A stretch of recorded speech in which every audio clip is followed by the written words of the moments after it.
प्यारे साथियों, आप सभी लोगों का स्वागत है इस शानदार वीडियो में, जिसमें प्यारे बच्चों मैं आप लोगों को वो सभी फॉर्मूले देने वाला हूं जो आपके एग्जाम में सीधे आने वाले हैं या फिर उन फॉर्मूलों से क्वेश्चन आने वाले हैं। क्योंकि प्यारे बच्चों हर साल देखा गया है कि करीब 25 से 30 मार्क्स के केवल फॉर्मूले पूछे जाते हैं या फिर उन फॉर्मूलों से डायरेक्ट प्रश्न बनते हैं, वो वाले सवाल ज्यादा पूछे जाते हैं। तो प्यारे बच्चों ये सिंगल वीडियो आपके अंक को बूस्ट कर सकता है। इस वीडियो को अंक बूस्टर आप नाम दे दीजिए, क्योंकि प्यारे बच्चों ये एक वीडियो आपके 25 से 30 मार्क्स को बढ़ा सकता है। इस वजह से इस वीडियो को स्किप मत करना, पूरा वीडियो अंत तक देखना, क्योंकि एग्जाम एकदम पास में आ गया है। अगर आप लोगों ने ये वीडियो देख लिया तो सारे फॉर्मूले आप लोगों को तैयार हो जाएंगे। जितने भी चुनिंदा फॉर्मूले हैं जिनसे प्रश्न सबसे अधिक बार पूछे जाते हैं, सबसे ज्यादा बार रिपीट होते हैं, उन सभी फॉर्मूलों को एक सिंगल वीडियो में दे दूंगा। जल्दी से आप लोगों को इस वीडियो को पूरा देख लेना है ताकि आप लोगों को रिवीजन फॉर्मूलों को हो जाए, फॉर्मूलों में कहीं गलती आप लोग ना करो। इसे हम लोग बैकबोन कहते हैं, मैथ की बैकबोन वो होती है ट्रिग्नोमेट्री। प्यारे बच्चों ट्रिग्नोमेट्री की ये फॉर्मूले जिनकी मदद से अवकलन और समाकलन जैसे भारी चैप्टरों के बहुत सारे सवालों को बनाया जाता है। अवकलन और समाकलन अकेले आप बात करें तो 70 नंबर का पूछा जाता है प्यारे बच्चों, जिसमें ट्रिग्नोमेट्री के फॉर्मूले सबसे ज्यादा महत्व रखते हैं, सबसे ज्यादा इंपॉर्टेंट होते हैं। प्यारे बच्चों आप लोगों ने कुछ फॉर्मूले इसमें 10th में पढ़ रखे होंगे, जैसे कि सबसे पहला फॉर्मूला जो होता है sign square x plus cos square x बराबर में 1, जिनको हम लोग टॉप 9 फॉर्मूले भी बोलते हैं, टॉप 9 फॉर्मूले। जैसे एक ये हो गया, एक इसी तरह से sec square x minus tan x बराबर में 1 हो जाएगा, और प्यारे बच्चों एक ये cosec square x minus cot square x बराबर में 1। बाकी ये जो है इसी फॉर्मूले से निकाले जा सकते हैं, जैसे साइन स्क्वायर एक्स का मान, कॉस स्क्वायर एक्स का मान है ना, टेन स्क्वायर एक्स का मान, सेक स्क्वायर एक्स का मान, इन्हीं फॉर्मूले से निकाले जा सकते हैं। या फिर कॉसेक स्क्वायर एक्स का मान है ना, या फिर प्यारे बच्चों कॉट स्क्वायर एक्स का मान, इन्हीं फॉर्मूलों से निकाल सकते हैं, पक्षांतर करके निकाल सकते हैं। जैसे साइन स्क्वायर एक्स है तो ये कॉस को उधर भेज देते हैं तो 1 माइनस कॉस स्क्वायर एक्स हो जाएगा। इसी प्रकार से प्यारे बच्चों हम सभी का निकाल सकते हैं। अगर ये आपको 3 फॉर्मूले याद हैं तो ये मान के चलिए टोटल 9 फॉर्मूले याद हो जाते हैं। फिर प्यारे बच्चों आगे देखते हैं कि अगर हमारे पास साइन एक्स है साथ में कॉसेक एक्स है तो इसका मान 1 हो जाता है। इसी प्रकार से कॉस एक्स सेक एक्स 1 हो जाएगा, tan x into cot x 1 हो जाएगा। और प्यारे बच्चों जैसे साइन एक्स प्लस वाई का फॉर्मूला है, sine x into cos y plus cos x into sine y. अगर यहां प्लस है तो यहां प्लस रहेगा, अगर यहां माइनस आएगा तो यहां माइनस आ जाएगा। सिंपल सी बात है, कॉस एक्स प्लस वाई का cos x into cos y minus sine x into sine y. अगर यहां प्लस है तो यहां माइनस आएगा, अगर यहां माइनस है तो यहां प्लस हो जाएगा, यानी कि जैसा कि ये फॉर्मूला आपको दिख रहा है, यहां माइनस है तो यहां प्लस हो जाएगा। इसी प्रकार से टेन एक्स प्लस वाई का tan x plus tan y बटे में 1 minus tan x tan y. अगर यहां प्लस है तो यहां प्लस, नीचे माइनस रहेगा। आप लोगों को यह याद रखना है, अगर यहां माइनस होगा तो ऊपर माइनस लेकिन नीचे प्लस लग जाएगा। इसी प्रकार से कॉट एक्स प्लस वाई का है, cot x into cot y minus 1 हो जाएगा। और प्यारे बच्चों हमारे पास ये क्या हो जाएगा, cot y plus cot x हो जाएगा। अगर यहां प्लस है तो ऊपर माइनस नीचे प्लस, अगर यहां माइनस होगा तो ऊपर प्लस हो जाएगा, नीचे माइनस हो जाएगा। बस इतना आप लोगों को याद रखना है इस कॉट वाले फॉर्मूले में, ठीक है। फिलहाल प्यारे बच्चों सबसे ज्यादा यूज जो अगर देखा जाए तो इन्हीं फॉर्मूलों को सबसे ज्यादा यूज होता है।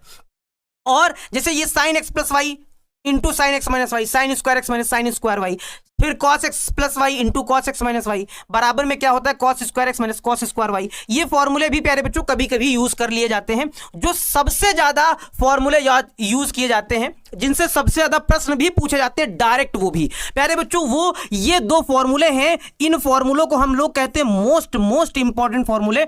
जैसे कि हमारे पास कौन सा, साइन 2x का 2 साइन एक्स इंटू में कॉस एक्स। अगर यहां एंगल आधा कर देंगे, यानी कि यहां से अगर 2 हटाएंगे तो यहां का भी एंगल आधा हो जाएगा, यानी कि x/2 लग जाएगा। cos 2x के प्यारे बच्चों 4 फॉर्मूले होते हैं। cos square x minus sine square x एक हो गया, दूसरा 2 cos स्क्वायर एक्स माइनस 1, फिर एक हो गया 1 माइनस 2 साइन स्क्वायर एक्स, एक और प्यारे बच्चों ये रहा cos 2x का 1 माइनस टेन स्क्वायर एक्स बटे में 1 प्लस टेन स्क्वायर एक्स। ये सारे फॉर्मूले cos 2x के बहुत ज्यादा इंपॉर्टेंट है। इसको हम लोग मोस्ट इंपॉर्टेंट बोलते हैं। भैया इस फॉर्मूले को आप लोग घुट्टी बनाकर आप लोगों को पी लेना है, शरबत बना के घोल के पी लेना है। tan 2x का 2 tan x बटे में 1 minus ten square x, sin 2x का 2 tan x बटे में 1 प्लस टेन स्क्वायर एक्स। इसी प्रकार से sin 3x का 3 sin x माइनस का 4 sin क्यूब x। इसी प्रकार से प्यारे बच्चों cos 3x का 4 cos क्यूब x माइनस का 3 cos x। ये वाला फॉर्मूला tan 3x का 3 tan x minus tan cube x बटे में 1 माइनस 3 tan स्क्वायर x, ये हो जाएगा 2 sin x इंटू में cos y का sin x plus y plus sin x minus y, ये हो जाता है। प्यारे बच्चों यहां से एक नया फॉर्मूला है, इंटर हो नहीं पाया है टाइपिंग में, 2 cos x into sin y बराबर प्यारे बच्चों होता है sin x plus y minus sin x minus y. इसी प्रकार से 2 cos x into cos y, cos x plus y plus cos x minus y, 2 sin x into sine y, cos x minus y minus का cos x plus y, ये प्यारे बच्चों formula हो जाता है। sin x plus sine y का होता है 2 sin x plus y by 2 into cos x minus y by 2। ये फॉर्मूला बढ़िया इंपॉर्टेंट वाला है, ये वाला भी लगता है। sin x minus sine y बराबर 2 cos x plus y by 2 into sin x minus y by 2। इनसे समाकलन का सवाल इन दो फॉर्मूले से प्यारे बच्चों लगभग हर साल पूछा जाता है, वो भी 2 मार्क्स का। cos x plus cos y, 2 cos x plus y by 2 into cos x minus y by 2। ठीक है, अगर cos x minus cos y है तो माइनस का 2 sin x plus y by 2 into sin x minus y by 2। इन फॉर्मूलों से प्यारे बच्चों, इन 4 फॉर्मूलों से एक सवाल जरूर पूछा जाता है, लगभग हर साल पूछा जाता है, तो इन फॉर्मूलों को भी आप लोगों को रट लेना है जल्दी से। और प्यारे बच्चों, आप लोगों को लॉगरिथमिक फंक्शन वाले जो फॉर्मूले हैं वो आप लोगों को याद करना है। जैसे यहां पे हमारे पास log y बराबर x है, तो क्या होता है, हमने बताया है कि जब यहां से log हटाते हैं यानी कि एंटी लॉग लेते हैं, तो हमारे पास यहां जो बेस में होता है क्या हो जाता है, b की पावर x बराबर में प्यारे बच्चों y हो जाता है, ये हो जाता है। यानी कि अगर log mn का फॉर्मूला है तो log m plus log n हो जाता है, log m की पावर n है तो n log m हो जाता है, log m अपान n है तो log m minus log n हो जाता है। अगर हमारे पास log बेस में b a है बराबर में c है, तो इसको हम लोग b की पावर c बराबर में a लिख सकते हैं, अगर यहां से log हटाएंगे, यानी कि एंटी लॉग लेना इसको बोलते हैं। प्यारे बच्चों, log वाले फॉर्मूले बड़ा इंपॉर्टेंट है। जैसे log बेस में b a है तो इसको हम लोग log a बेस में c अपान में log b बेस में c बोल देते हैं। log बेस b और b अगर है यानी कि बेस और यहां की वैल्यू सेम है तो मान 1 हो जाता है। log 1 का मान प्यारे बच्चों 0 हो जाता है। log base b 1 upon a है तो माइनस 1 माइनस log b यानी कि बेस में b a हो जाता है। ये फॉर्मूले प्यारे बच्चों लॉग वाले हैं जो आप लोगों को याद रखने हैं। अब हम लोग चलते हैं चैप्टर बाय चैप्टर फॉर्मूले प्यारे बच्चों, जो इंपॉर्टेंट फॉर्मूले हैं हम उन्हीं पे डिस्कस करेंगे। फालतू फॉर्मूले पे हम लोग डिस्कस नहीं करने वाले, यानी कि फॉर्मूले तो बहुत सारे हैं जिनका यूज नहीं है, जिनसे क्वेश्चन नहीं पूछे जाते, उन फॉर्मूले पे हम चर्चा करेंगे ही नहीं, क्योंकि यार हमें एग्जाम में अंक को बूस्ट करना है। तो अंक को बूस्ट करना है तो हमें सिर्फ क्रीम उठानी है, अब सिर्फ क्रीम उठानी है, सभी यानी कि हार्ड वर्क नहीं, अब स्मार्ट वर्क करना है, सभी फॉर्मूलों को लेकर नहीं चलना है। जैसे आप लोगों को पहले चैप्टर में स्वातुल्य संबंध के लिए formula a, belongs to r होना चाहिए, for every a belongs to A में होना ही चाहिए। सम्मित के लिए अगर a, b belongs to r है तो b, c belongs to r होना चाहिए। संक्रामक संबंध के लिए प्यारे बच्चों a, b belongs to r, b, c belongs to r, तो a, c belongs to r होना चाहिए, है ना, जहां पे a, b, c ये सब एक एलिमेंट होते हैं। आगे प्यारे बच्चों अगर देखा जाए तुल्यता संबंध के लिए आपको पता है कि जो संबंध आपका आर है वो स्वातुल्य, सम्मित तथा संक्रामक होना चाहिए, तीनों होना चाहिए, तो उस संबंध को हम लोग तुल्यता संबंध भी बोलते हैं। एक है कि प्यारे बच्चों यहाँ पे फलन होना चाहिए। एक है कि फलन के लिए हमारे पास क्या हो जाता है कि fx1 बराबर fx2 है तो x1 बराबर में x2 हो जाता है। ऑब्जेक्टिव प्रश्न पूछा जाता है कई बार। आच्छादक फलन के लिए हम लोग क्या करते हैं कि y बराबर fx रख के हम लोग इसको सॉल्व कर लेते हैं, ये आप लोगों को याद रखना है, ठीक है। और आच्छादक प्यारे बच्चों, अगर आच्छादक फलनों की आपसे संख्या पूछी जाए तो n फैक्टोरियल करके हम लोग आच्छादक फलनों की संख्या को निकाल सकते हैं, है ना। चलो आगे प्यारे बच्चों, संयोजक फलन, जैसे आपके पास दो फलन है, एक a से b है और दूसरा b से c है। संयोजक फलन दो प्रकार से निकलता है, एक निकलता है g ऑफ f, ये निकलता है ना, g ऑफ f करके निकलता है, और एक f ऑफ g निकलता है, वो हमने कोर्स में समझा रखा है। व्युत्क्रमणीय फलन के लिए प्यारे बच्चों आपका क्या होना आवश्यक है, g ऑफ f और f ऑफ g, ये दोनों क्या आना चाहिए, i आना चाहिए, यानी कि ix बराबर में iy आना चाहिए। अगर ऐसा है तो वो फलन व्युत्क्रमणीय फलन कहलाता है। प्यारे बच्चों बाइनरी ऑपरेशन के कुछ हैं दो, एक फलन f(x) से y व्युत्क्रमणीय फलन है यदि और केवल यदि जब f एक एकी और आच्छादक है। इस चीज को भी आपको याद रखना है। ये कुछ द्विआधारी संक्रियाओं के कुछ कंडीशन है कि द्विआधारी जो संक्रिया है वो प्यारे बच्चों क्रम विनिमय नियम को भी फॉलो करती है और साहचर्य नियम को भी फॉलो करती है। अच्छा, तत्समक क्या होता है कि अगर a*e बराबर में a आएगा, e* निकालोगे तब भी a आएगा, यानी कि सब कुछ बराबर होता है, तो इसको हम लोग तत्समक अवयव बोल देते हैं। ये द्विआधारी संक्रियाओं के प्यारे बच्चों कुछ है, यानी कि पहले चैप्टर से आपको उतना ही याद करना है।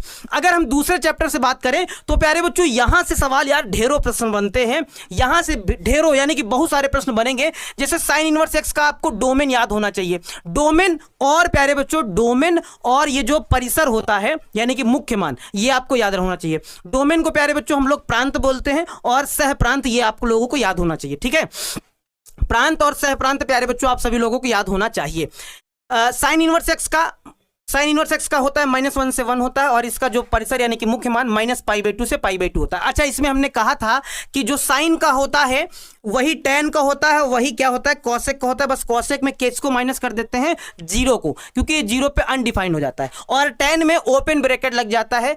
यहां -π/2 से π/2 तक होता है, और यहां -π/2 से π/2 के बीच में होता है, इसी प्रकार से जो कॉस का होता है, जो कॉट का होता है, वही सेक का होता है। बस सेक वाले में क्या करते हैं हम लोग π/2 को माइनस कर देते हैं, क्योंकि इसमें ये अनडिफाइंड हो जाता है, इस वजह से इसको हटा देते हैं। 0 से पाई कॉस वाले में क्लोज्ड ब्रैकेट रहता है, कॉट वाले में ओपन ब्रैकेट आ जाता है, और इसमें भी क्लोज्ड ब्रैकेट रहेगा। भाई ये टेबल आप लोगों को याद होनी चाहिए, क्योंकि यहां से कम 5 ऑब्जेक्टिव बनेंगे, यानी कि कम से कम 5 प्रश्न बनेंगे यहां से। प्यारे बच्चों, इस जगह से कम 5 प्रश्न बनने वाले हैं। अच्छा, साइन इनवर्स और साइन एक्स न्यूट्रल कब होगा? जब x -π/2 से π/2 के बीच में होगा। इसी प्रकार से सभी के प्यारे बच्चों वही रेंज जो पीछे बताई गई है वही यहां पे दी गई है, कि न्यूट्रल होने की कंडीशन क्या है कि ये मुख्य मान में होना चाहिए। अगर इससे ज्यादा है तो कभी भी न्यूट्रल नहीं करेंगे, हमें उसको चेंज करना पड़ेगा, फिर न्यूट्रल करेंगे। तो ये सारे फॉर्मूले पीछे वाली टेबल से ही हैं, ये रेंज पीछे वाली टेबल से ही दी गई है, आप लोग इसको भी याद कर लीजिए। ये वाला भी वही डोमेन वाला है, ये जो पीछे वाले अगर टेबल याद कर लोगे तो ये सारे फॉर्मूले भी याद हो जाएंगे, जिसमें साइन से साइन इनवर्स एक्स न्यूट्रल हो जाता है। ये पीछे वाले से ही आप लोगों को केवल एक टेबल याद करनी है, बाकी ये सारे फॉर्मूले आप लोगों को ऑलरेडी याद हो जाएंगे, ठीक है। और प्यारे बच्चों क्या है जरा देखो, साइन इनवर्स एक्स बराबर में कॉसेक इनवर्स 1/x होता है। अच्छा, यहां से प्यारे बच्चों क्या पूछा जाता है, यहां से ये सभी फॉर्मूलों का हर साल एक ना एक कोई प्रूफ पूछा जाता है, यानी कि ये सभी फॉर्मूलों में से किसी एक फॉर्मूले का आपसे प्रूफ पूछ लिया जाएगा, और हमने इसका प्रूफ करवाया भी है ना। तो आप लोग इनका प्रूफ भी एक बार सब लोग चेक कर लीजिएगा। साइन इनवर्स एक्स बराबर कॉसेक इनवर्स 1/x, इसी प्रकार से कॉसेक इनवर्स एक्स का है साइन इनवर्स 1/x हो जाता है, कॉस का, सेक का, टेन का, कॉट का इसी प्रकार से हो जाता है।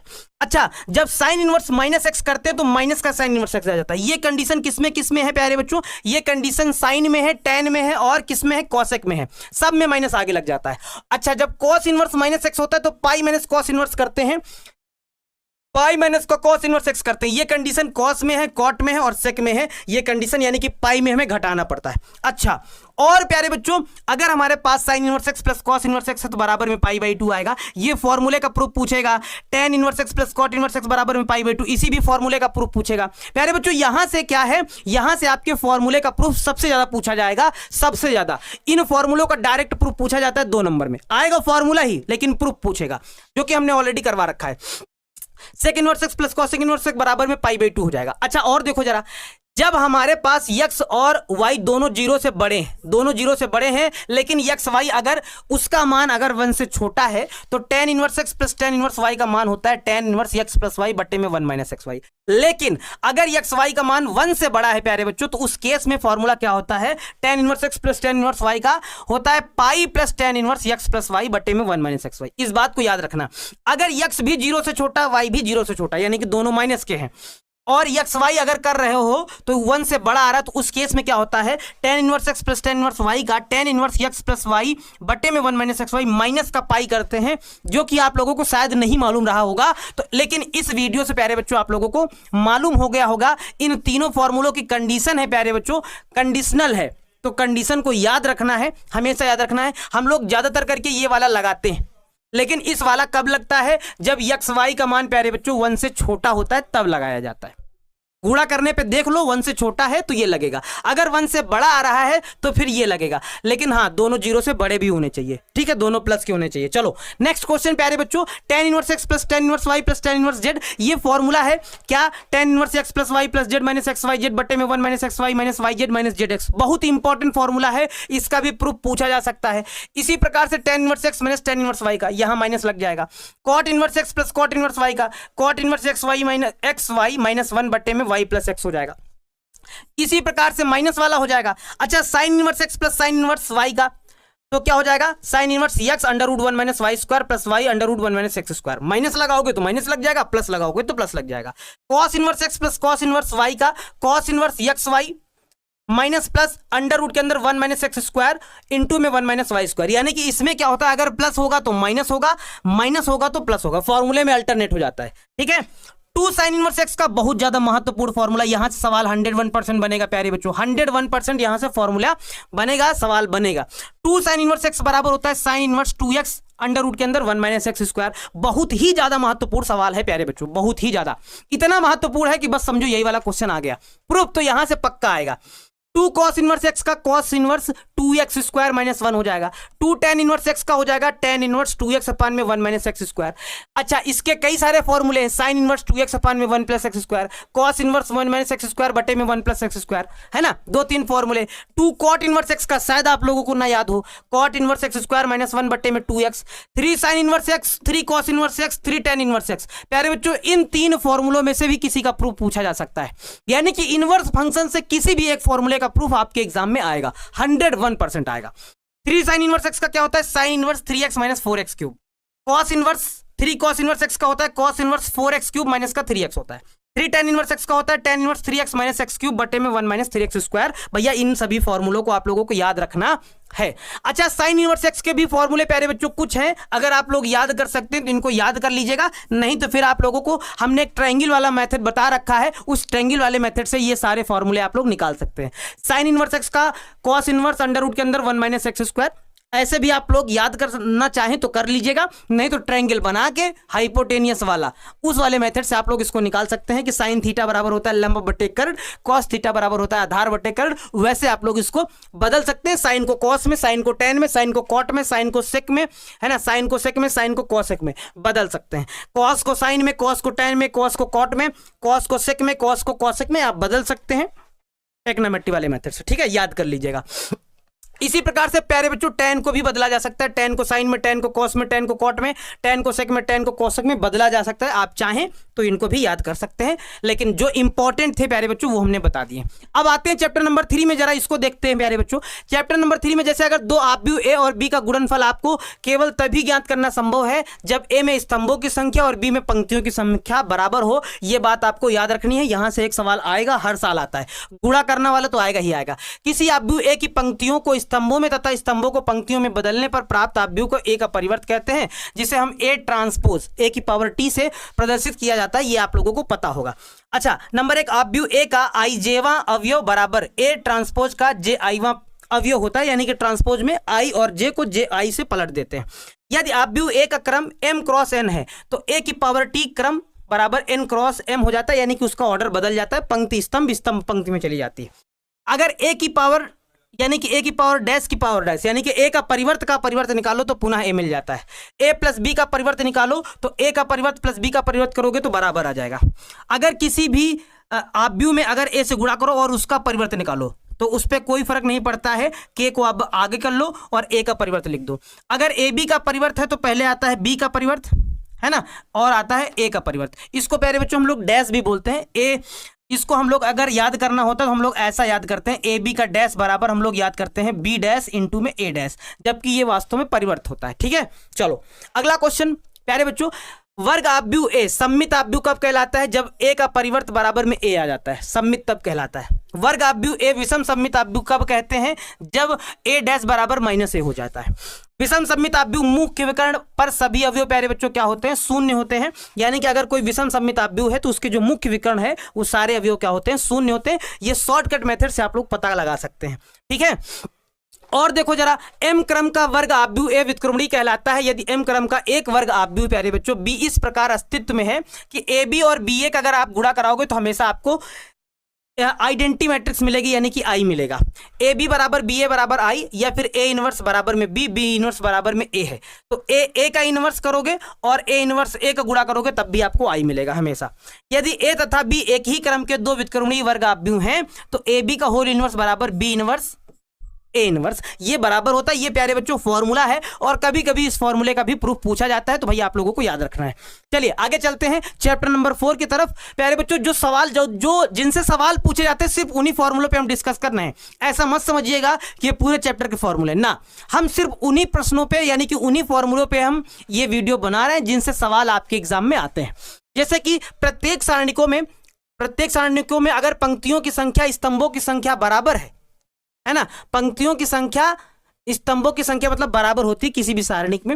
सारणिक का क्रम अथवा कोटि पंक्तियों की संख्या बराबर स्तंभों की संख्या, यानी कि हमेशा वर्ग आपको मिलेगा 2x2, 3x3, 4x4 ऐसा ही मिलेगा। जैसे ये है तो इसका ऑर्डर 2x2 है प्यारे बच्चों, और इसको सॉल्व करने का तरीका इसको इससे गुणा, इसको इससे गुणा हम लोग कर देते हैं। n क्रम के सारणिक में प्यारे बच्चों अवयवों की संख्या n स्क्वायर से हम लोग निकाल सकते हैं तथा पदों की संख्या को हम लोग n फैक्टोरियल से निकाल सकते हैं। ठीक है, यदि किसी सारणिक में पंक्तियों तथा स्तंभों में से स्तंभों को पंक्तियों में परिवर्तित किया जाए तो उस सारणिक के मान में कोई परिवर्तन नहीं होता है प्यारे बच्चों। अगर आप पंक्तियों को सभी स्तंभों में लिख दो या कुछ पंक्तियों को कुछ स्तंभों में लिख दो, लेकिन उसको हल करने पर जो वैल्यू आएगी वो वही रहेगी, वैल्यू कभी नहीं बदलेगी, वैल्यू कभी चेंज ही नहीं होगी। यदि किसी सारणिक के किन्हीं दो पंक्तियों अथवा किन्हीं दो स्तंभों को परस्पर बदल दिया जाए तो सारणिक के मान का चिन्ह परिवर्तन नहीं होता है। ठीक है, यदि किसी सारणिक की कोई दो पंक्तियां अथवा स्तंभ सर्वसम है तो उस सारणिक का मान शून्य होता है, यानी कि दो पंक्तियां या दो स्तंभ बराबर है तो सारणिक का मान शून्य हो जाता है। यदि सारणिक की किसी पंक्ति अथवा किसी स्तंभ का प्रत्येक अवयव शून्य हो तब भी उस सारणिक का मान प्यारे बच्चों क्या हो जाता है, शून्य हो जाता है, जैसा कि आप लोग जानते हैं, याद रखिएगा। और प्यारे बच्चों यदि किसी त्रिभुज के शीर्षों के निर्देशांक अगर कुछ ऐसे हैं तो उसका त्रिभुज का क्षेत्रफल सारणिक के माध्यम से इस वाले फॉर्मूले से निकाला जा सकता है। 1/2 x1y1 1, x2y2 1, x3y3 1, इस फॉर्मूले से निकाल सकते हैं। तीन बिंदु हमारे पास अगर दिए गए संरेख हैं तो इनका जब आप क्षेत्रफल निकालोगे प्यारे बच्चों तो शून्य मिलेगा। तीन बिंदु, अगर हमारे पास कोई दो बिंदु हैं को मिलाने वाली रेखा का अगर समीकरण निकालना है तो xy1 x1y1 1, x2y2 1 बराबर में 0 करके हम लोग निकाल सकते हैं। प्यारे बच्चों अगला चलते हैं कि यदि a एक n क्रम का वर्ग आव्यूह है तो a इंटू एडजॉइंट a बराबर हमारे पास क्या होता है, सारणिक a i होता है, या फिर हमारे पास एडजॉइंट a इंटू में a होता है। यदि किसी वर्ग आव्यूह के सारणिक का मान शून्य अर्थात सारणिक a बराबर 0 है तो उस आव्यूह को अव्युत्क्रमणीय आव्यूह प्यारे बच्चों कहते हैं। ये सारे नियम हैं, आप लोगों को याद रखना है। किसी वर्ग आव्यूह के सारणिक का मान शून्य के बराबर नहीं है अर्थात सारणिक a का मान प्यारे बच्चों 0 नहीं है तो उसे व्युत्क्रमणीय आव्यूह प्यारे बच्चों कहते हैं। अगर सारणिक a का मान 0 नहीं है तो वो सारणिक हमारी कैसी कहलाती है, उसे व्युत्क्रमणीय सारणिक कहते हैं, यानी उसका प्यारे बच्चों a इनवर्स निकालना संभव है, उसका a इनवर्स निकालना संभव होता है। ठीक है, चलो अगला क्वेश्चन यानी कि अगला फॉर्मूला प्यारे बच्चों, यदि a एक n क्रम का व्युत्क्रमणीय वर्ग आव्यूह है तो देखो यहां से ऑब्जेक्टिव प्रश्न बनता है कि एडजॉइंट a का सारणिक का फॉर्मूला होता है सारणिक a की पावर n-1, या फिर एडजॉइंट a प्यारे बच्चों का ट्रांसपोज निकालोगे तो एडजॉइंट a पूरे का होल ट्रांसपोज, ये दोनों आपस में बराबर रहेंगे, या फिर एडजॉइंट a इंटू में एडजॉइंट a बराबर में क्या हो जाएगा, सारणिक a की पावर n-2 इंटू a, इससे हम लोग निकाल सकते हैं। यदि a तथा b समान क्रम के दो व्युत्क्रमणीय वर्ग आव्यूह हैं तो प्यारे बच्चों ये वाली कंडीशन भी बराबर होगी, एडजॉइंट ऑफ ए बी बराबर हो जाएगा एडजॉइंट ऑफ b इंटू में एडजॉइंट ऑफ a, गुणा कराओगे तो बराबर मिलेगा। और प्यारे बच्चों जरा देखो, यदि a एक n क्रम का वर्ग आव्यूह इस प्रकार है कि सारणिक a बराबर 0 नहीं है तब प्यारे बच्चों a इंटू एडजॉइंट अपान में सारणिक a, एडजॉइंट a इंटू में a अपान में सारणिक a बराबर करोगे तो हमेशा क्या मिलेगा, आपको i मिलेगा, यानी कि आइडेंटिटी मैट्रिक्स मिलेगा। ठीक है, अच्छा n क्रम का वर्ग आव्यूह a प्रतिलोमीय कहलाता है यदि n क्रम का एक वर्ग आव्यूह b इस प्रकार है, ए बी बराबर बी ए बराबर आई, अच्छा प्रतिलोमी कहलाएगा। ए बी बराबर बी ए बराबर में आई, जैसे ए इनवर्स बराबर बी, बी इनवर्स बराबर ए, अर्थात ए इनवर्स ए बराबर में आई आ जाएगा, ऐसा प्रतिलोमी कहलाता है। कोई वर्ग आव्यूह प्रतिलोमी होता है यदि वह एक व्युत्क्रमणीय आव्यूह है प्यारे बच्चों। ए इनवर्स बराबर 1 अपान में सारणिक ए इंटू में एडजॉइंट ए होता है, ये ए इनवर्स का फॉर्मूला होता है जिसकी मदद से जो तीन समीकरण वाले सवाल आते हैं जिसमें x y z का मान निकालना होता है, वो इसी फॉर्मूले की मदद से प्यारे बच्चों हम लोग निकालते हैं, क्योंकि वहां पे a इनवर्स निकालना पड़ता है। यदि प्यारे बच्चों a तथा b एक ही क्रम के दो व्युत्क्रमणीय वर्ग आव्यूह हैं तो ए बी का होल इनवर्स बराबर बी इनवर्स ए इनवर्स होता है। और यहां से एक सवाल प्यारे बच्चों 5 नंबर में आपके एग्जाम में जरूर से जरूर आएगा, 101% आएगा। तीन समीकरण ऐसे कुछ दिए रहेंगे तो इसको हम लोग ax बराबर b के रूप में हम लोग लिख सकते हैं, जहां पे a क्या होगा, इन सभी के x y z के सभी के गुणांक होंगे, x क्या होगा x y z होगा, b क्या होगा यहाँ के जो वैल्यू होगी वो होगा, है ना। उसके बाद इसको हल करने का तरीका x बराबर a इनवर्स b रख के प्यारे बच्चों हम लोग सॉल्व कर सकते हैं। ये रहे फॉर्मूले प्यारे बच्चों। आव्यूह समीकरण ax बराबर b में एक वर्ग आव्यूह a के लिए क्या होता है, यदि सारणिक a का मान 0 नहीं है तो जो हल होता है अद्वितीय हल का अस्तित्व है। अगर सारणिक a का मान 0 है तो एडजॉइंट a इंटू b, तो किसी हल का अस्तित्व नहीं होता है। अगर सारणिक ए का मान 0 आ जाता है, ये सारणिक ए का मान 0 और एडजॉइंट ए भी क्या है 0 है, तो निकाय संगत या असंगत होती है। भाई इसको भी आप लोग याद रखिएगा, बड़ा इंपॉर्टेंट पॉइंट है प्यारे बच्चों। अब चलते हैं हम लोग जहां से सबसे ज्यादा अधिक सवाल पूछे जाते हैं, अवकलन वाले चैप्टर में, यानी कि चैप्टर नंबर प्यारे बच्चों 5। यहां से सवाल सबसे अधिक ज्यादा पूछे जाते हैं। तो जैसे किसी भी कांस्टेंट यानी कि संख्या का अवकलन करोगे तो 0 मिलेगा, अचर पद का करोगे तो 0 मिलेगा, ठीक है। या फिर d by d x c f x करोगे तो सी आगे आ जाएगा, यानी कि कोई अचर पद है कांस्टेंट वो आगे कर लेंगे, फिर आप किसी फंक्शन का अवकलन कर पाओगे। यानी कि अगर कोई कांस्टेंट नंबर किसी फंक्शन के साथ जुड़ा है तो कांस्टेंट को पहले आगे करते हैं फिर अवकलन करते हैं, है ना। अगर हमारे पास कोई दो फंक्शन है एफ एक्स इंटू जी एक्स, तो पहला फलन दूसरे का अवकलन प्लस दूसरा फलन पहले का अवकलन, यानी कि गुणन नियम हम लोग लगाते हैं। अगर भाग है तो हर इंटू अंश का अवकलन माइनस अंश इंटू हर का अवकलन बटे हर का स्क्वायर। इसको हमने हिंदी में आप लोगों को याद करवा रखा है, आप लोग याद कर लीजिएगा। एक्स की पावर एन का सबसे महत्वपूर्ण, यहां से दो ऑब्जेक्टिव 101% आएंगे इस फॉर्मूले से। हो सकता है फॉर्मूला ही पूछ लिया जाए, ई की पावर एक्स का फॉर्मूला ही पूछा जा सकता है, बहुत ज्यादा महत्वपूर्ण है। ए की पावर एक्स का ए की पावर एक्स लॉग ए बहुत ज्यादा महत्वपूर्ण है। लॉग एक्स का अवकलन 1/x, लॉग बेस में ए एक्स का हो जाएगा 1/x, यहां पे क्या हो जाएगा लॉग ए बेस में ई हो जाएगा, ठीक है। साइन एक्स का अवकलन प्यारे बच्चों कॉस हो जाएगा, कॉस एक्स का अवकलन हो जाएगा माइनस का साइन एक्स। ये सारे फॉर्मूले आप लोगों को याद है। टेन एक्स का sec square x, sec x का sec x into tan x, sine inverse x का 1/में under root 1 x square, tan inverse x का 1/में 1 प्लस एक्स स्क्वायर। ये फॉर्मूले सेक इनवर्स एक्स का 1/में अंडर रूट एक्स, 1/में एक्स अंडर रूट के अंदर एक्स स्क्वायर माइनस 1। या फिर हमारे पास कॉट एक्स का minus cosec square x, cosec x का minus cosec x into cot x, cos inverse x का माइनस 1/में under root 1 minus x square, cot inverse x का माइनस का 1/में 1 plus x square, cosec inverse x का minus 1/में x under root के अंदर एक्स स्क्वायर माइनस 1। देखो इधर हमने वो वाले लिखे हैं जिनमें सभी में सी सी सी सी सी से स्टार्ट हुआ है। तो इसमें एक चीज आप कॉमन चीज देखोगे, क्या यहाँ पे जो जो सी से स्टार्ट हुए हैं सभी में आगे क्या लगा है माइनस माइनस माइनस माइनस लगा है। जितने भी सी से हैं सभी में क्या लगा है माइनस लगा है। तो इस तरह से भी आप इसको याद कर रख सकते हो, ठीक है। अच्छा अगर हमारे पास दो फंक्शन आ जाते हैं, एक y बराबर आ जाता है एक t बराबर आ जाता है, तो dy बाई डी एक्स कैसे निकालेंगे कि y का भी हम लोग t के सापेक्ष कर देंगे और इसका हम लोग x के सापेक्ष कर देंगे, ऐसे हम लोग निकाल लेंगे, जिससे t से t कट जाएगा, dy बाई डी एक्स हमारा आ जाएगा, ठीक है। चलो प्यारे बच्चों, रोले की प्रमेय वैसे इससे सवाल तो कम आता है, लेकिन फॉर्मूला है, कभी कभी पूछ लिया जाता है, ऑब्जेक्टिव में 1 नंबर का सवाल पूछा जाता है। तो प्रमेय क्या है कि बंद अंतराल a, b में परिभाषित एक वास्तविक फलन का मान इस प्रकार है कि या बंद अंतराल a, b में हमेशा संतत होता है, या खुले अंतराल a, b में अवकलनीय होता है, तथा तीसरा पॉइंट क्या है, fa बराबर fb है, तो एक वास्तविक संख्या c जो कि a, b में इस प्रकार अस्तित्व में होती है कि f डैश c करने पे 0 आता है। ये रोले की प्रमेय है। और एक लैग्रांजेस का मध्यमान प्रमेय प्यारे बच्चों, यदि f बंद अंतराल a, b में परिभाषित एक वास्तविक फलन का मान इस प्रकार है कि प्यारे बच्चों या बंद अंतराल a, b में संतत होता है, या खुले अंतराल a, b में अवकलनीय होता है, तो एक वास्तविक संख्या c जो है a, b में बिलोंग करती इस प्रकार अस्तित्व में होती है कि f डैश c बराबर होता है fb माइनस fa अपान में b माइनस a होता है। ये दोनों प्रमेय आप लोगों को एक बार दिमाग में रखनी जरूर है, भूलना नहीं है, ठीक है। अब चलते हैं प्यारे बच्चों चैप्टर नंबर 6 की तरफ। इससे बहुत ना के बराबर क्वेश्चन पूछा जाता है, लेकिन फिर भी फॉर्मूले को बताने में हमें 1 से 2 मिनट लगेगा, ज्यादा नहीं लगेगा। dy बाई डी एक्स का मतलब होता है y की x के सापेक्ष परिवर्तित होने की दर, इसका मतलब ये होता है। तो जैसे dy बाई डी एक्स है द्वारा, जैसे हमें x बराबर x नॉट पर y की x के सापेक्ष परिवर्तन होने की दर को निरूपित करती है ना। जब x एवं y t के सापेक्ष परिवर्तित हो रहे होते हैं तो dy बाई डी एक्स बराबर में क्या होता है, dy बाई डी टी भाग कर देते हैं dx अपान में dt से, ठीक है प्यारे बच्चों। ये फॉर्मूला है, जबकि dx अपान में dt is not equals to 0, इसलिए dy बाई डी एक्स बराबर में y की x के सापेक्ष परिवर्तन होने की दर हमको मालूम हो जाती है, y की t के सापेक्ष परिवर्तित होने की दर बराबर में x की t के सापेक्ष परिवर्तित होने की दर। बात वही है जो यहाँ पे लिखी गई है। चलो आगे प्यारे बच्चों, वास्तविक मान फलन fx खुले अंतराल a, b में क्या होता है प्यारे बच्चों, यहाँ पे हमको लगता है कुछ टाइपिंग में छूट गया है, लेकिन चलो कोई बात नहीं। वर्धमान कहलाता है यदि सभी प्यारे बच्चों x1, x2 belongs to a, b के लिए x1 less than x2, fx1 जो मान छोटा होता है f(x2) के छोटा होता है, निरंतर वर्धमान कहलाता है यदि x1, x2। प्यारे बच्चों निरंतर वर्धमान के लिए क्या होगा, f(x1) लेस देन f(x2) होगा। अच्छा इसमें अंतर क्या है, यहाँ वर्धमान है, यहाँ निरंतर वर्धमान है, यहाँ पे इक्वल का भी साइन है, यहाँ इक्वल का साइन नहीं है, यानी कि बराबर का साइन नहीं है। हास्यमान में क्या होता है, ग्रेटर देन का साइन होता है लेकिन इक्वल भी लगा होता है।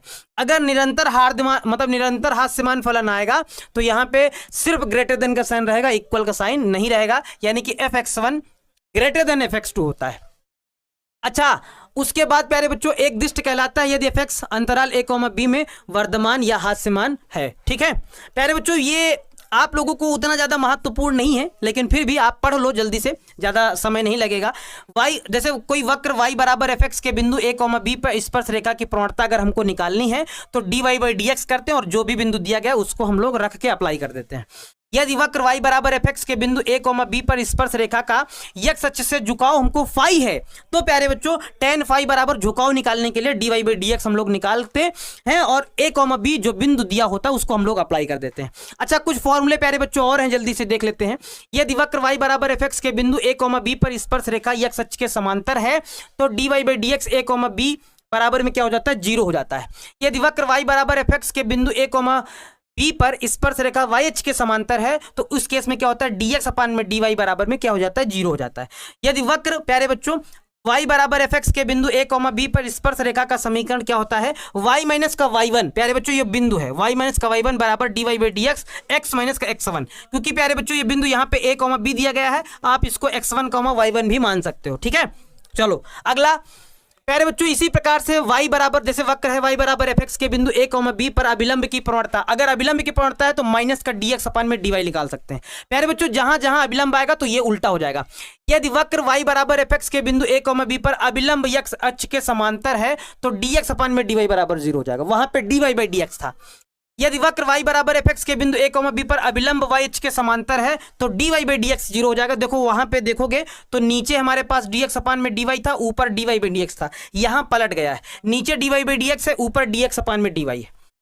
वक्र y बराबर f(x) के बिंदु a, b पर अभिलंब का समीकरण प्यारे बच्चों होता है y माइनस का y1, यहां माइनस लग जाएगा, dx अपान में dy, ये भी पलटी मार गया है, x माइनस का x1 प्यारे बच्चों, क्योंकि ये बिंदु अगर आप x1 y1 मानोगे तो यहाँ x1 y1 लिख सकते हो, हमने a, b माना है तो यहाँ a, b लिख दिया, बात वही है। ठीक है चलो अब प्यारे बच्चों चैप्टर नंबर 7 जो कि सबसे ज्यादा महत्वपूर्ण है प्यारे बच्चों, इस चैप्टर से सबसे अधिक प्रश्न पूछे जाते हैं, सबसे ज्यादा। जब भी 0 का समाकलन करोगे तो 0 आएगा लेकिन कांस्टेंट लग जाएगा प्यारे बच्चों, c लग जाएगा। ठीक है 1/√x का 2√x हो जाता है, x की पावर n का x की पावर n+1 अपान में n+1 हो जाता है, प्लस c हो जाता है, बहुत ज्यादा महत्वपूर्ण फॉर्मूला है।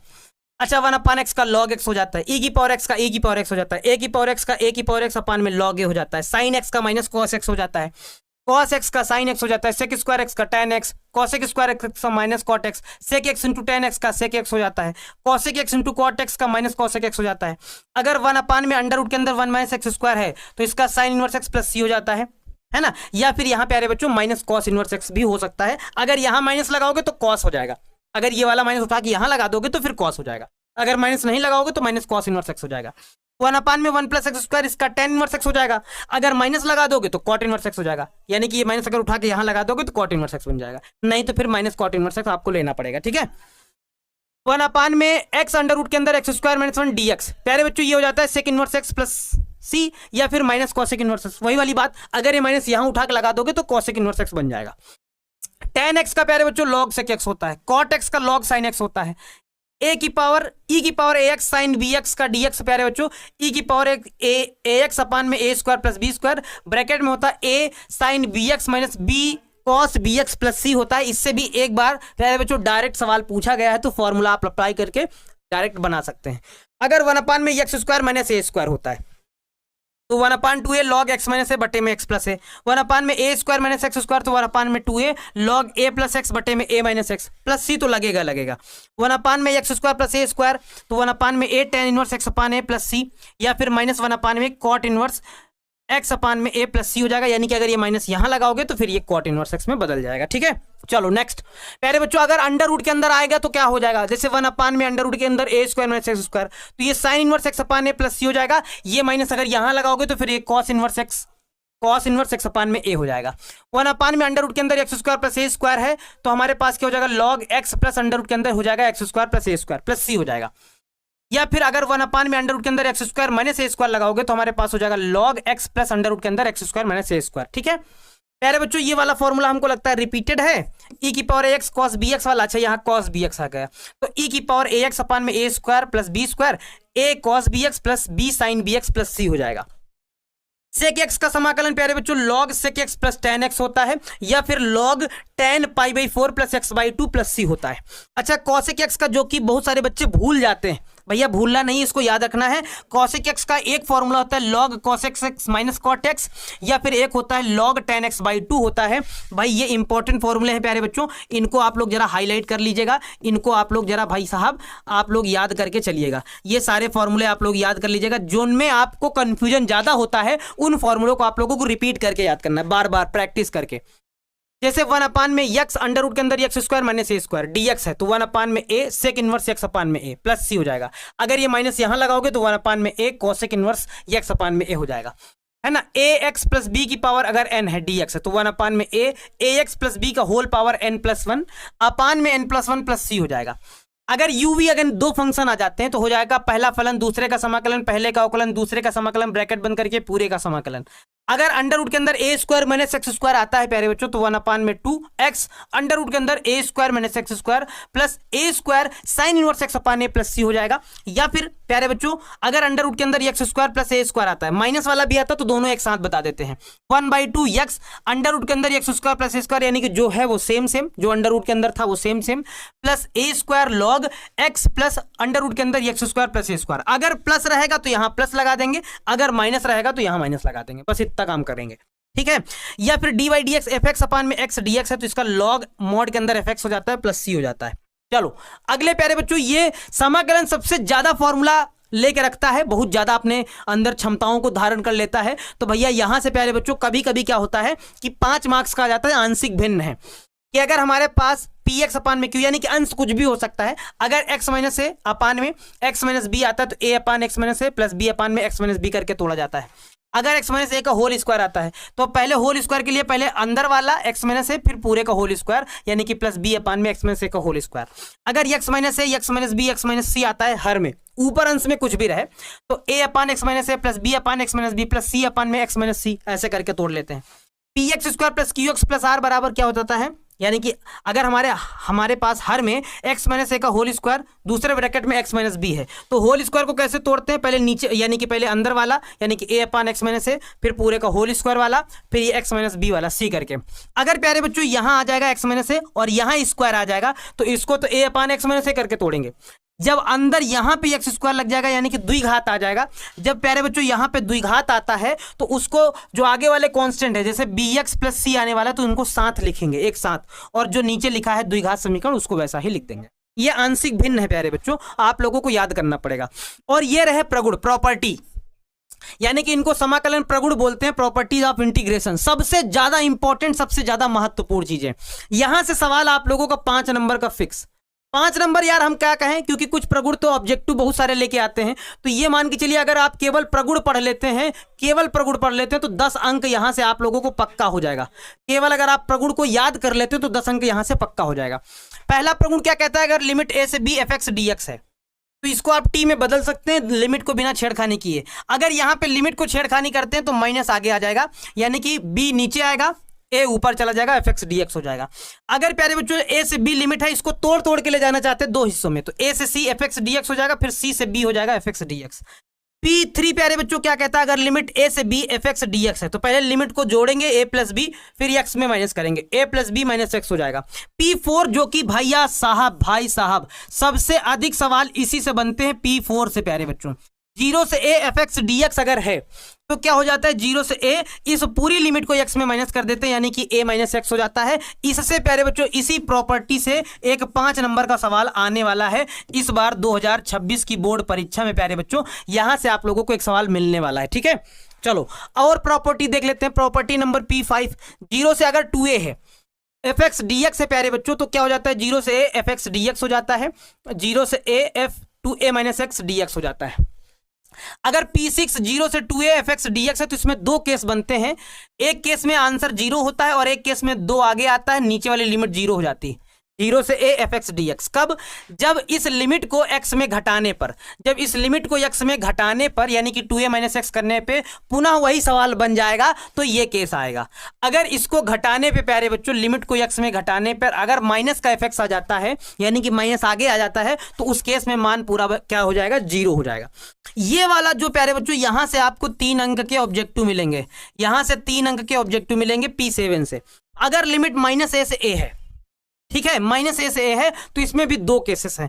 एक केसेस में मान 0 होता है और एक केस में 2 आगे आएगा, नीचे वाली लिमिट 0 हो जाएगी, ऊपर वाला वैसे ही रहेगा। fx dx क्या होता है? अगर x की जगह पे माइनस x रखा जाए और फिर वही fx बन जाए यानी कि फिर वही सवाल बन जाए, तो ये वाला केस होगा। अगर माइनस x रखने पे माइनस x आ जाए यानी कि प्यारे बच्चों, इसको हम लोग विषम फलन बोलते हैं और इस केस को हम लोग सम फलन बोलते हैं। विषम फलन आने पे प्यारे बच्चों, पूरे सवाल का मान क्या हो जाता है? 0 हो जाता है। ये रहे प्यारे बच्चों आपके समाकलन के सबसे महत्वपूर्ण फॉर्मूले। अगर इन सभी फॉर्मूलों को आप याद कर लेते हैं समाकलन के, तो ये मान के चलिए 10 अंक केवल समाकलन वाले चैप्टर से कंफर्म हो जाएंगे।